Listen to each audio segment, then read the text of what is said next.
வணக்கம். இன்னைக்கு நாம பார்க்க போறது நம்ம சுதந்திர போராட்ட வரலாற்றுல மறைஞ்சு போன ஒரு முக்கியமான கதை. ஒரு வீரமிக்க கிளர்ச்சி பத்தின கதை. அதுதான் ரம்பா கிளர்ச்சி. யோசிச்சு பாருங்க. 1922ல ஆந்திராவோட அடர்ந்த காட்டுக்குள்ள நடந்த ஒரு பழங்குடி மக்களோட போராட்டம் பிரிட்டிஷ் சாம்ராஜ்யத்தையே ஆட்டம் காண வச்சது. எப்படி?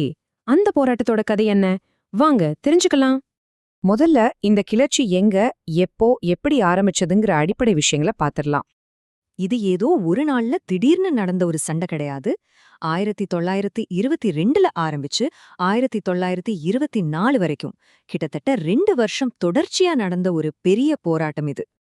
இந்த போராட்டம் ஆந்திரால இருக்கிற ரம்பா பகுதியில தாங்க நடந்துச்சு. கிளர்ச்சி செஞ்சவங்க யாருன்னா அந்த பகுதியில வாழ்ந்த ஆதிவாசி மக்கள். ஆனா எதுக்காக அவங்க போராடணும்? 1882ல பிரிட்டிஷ் அரசு கொண்டு வந்த மெட்ராஸ் வனச்சட்டம் தலைமுறையா காடுகளே நம்பி வாழ்ந்த அந்த மக்களோட உரிமைகளை மொத்தமா பறிச்சுது. அவங்களோட வாழ்க்கையே கேள்விக்குறியானப்போ எதிர்ப்பு வெடிக்காம என்ன பண்ணும்? சரி, இந்த மக்களோட உரிமை போராட்டத்துக்கு உயிர் கொடுத்து அவங்கள ஒன்னு திரட்டின அந்த மாபெரும் தலைவரை பத்தி இப்ப நாம பார்க்கலாம்.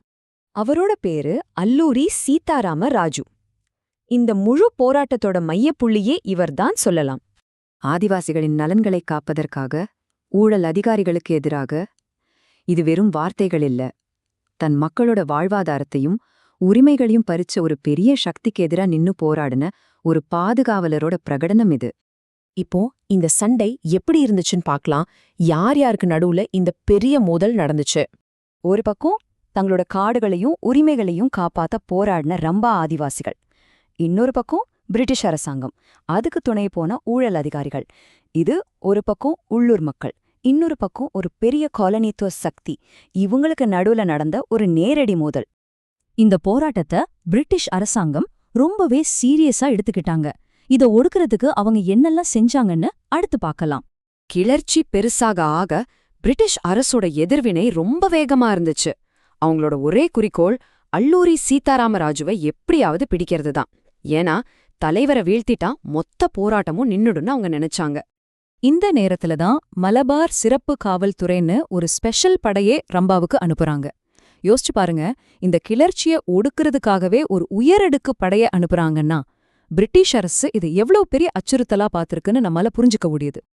இப்போ நாம இந்த கதையோட உச்சகட்டத்துக்கு வர்றோம். ஒரு தியாகியோட வீர மரணம். வருஷம் 1924. 2 வருஷமா நடந்த போராட்டத்தோட கடைசி அத்தியாயம். தன் மக்களோட உரிமைக்காக போராடின அல்லூரி சீதாராமராஜு கடைசில பிரிட்டிஷ் அரசாங்கத்தால சுட்டுக் கொல்லப்பட்டார். அவரோட மரணத்தோடையே அந்த ரம்பா கிளர்ச்சியும் முடிவுக்கு வந்துச்சு. ஆனா ஒரு கிளர்ச்சி முடிஞ்சா அதோட கதையும் முடிஞ்சிடுமா? ராஜுவோட தியாகமும் அந்த மக்களோட எதிர்ப்பு உணர்வும் அதோட அழிஞ்சு போச்சா? இல்ல பிற்கால போராட்டங்களுக்கு ஒரு உத்வேகமா, ஒரு விதையா இருந்துச்சா? இது நாம எல்லாரும் யோசிக்க வேண்டிய ஒரு கேள்வி.